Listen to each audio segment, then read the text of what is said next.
température est en train d'augmenter partout et menace à terme les conditions de vie de centaines et de centaines de millions de personnes. Euh, j'ai eu l'honneur de présider la conférence de Paris, la COP21, qui a abouti à ce grand accord de Paris, qui fixe des objectifs, pas plus de 1,5 degré ou 2 degrés d'augmentation, et qui en définit les moyens.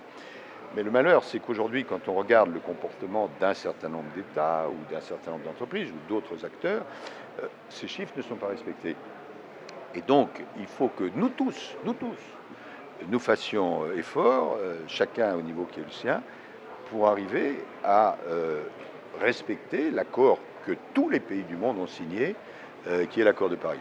S'agissant du Maroc, je suis heureux de souligner qu'un travail tout à fait remarquable est fait par le Maroc, notamment dans ce qu'on appelle les énergies renouvelables, c'est-à-dire des énergies non polluantes, qui permettent d'accompagner le développement sans émettre beaucoup de CO2.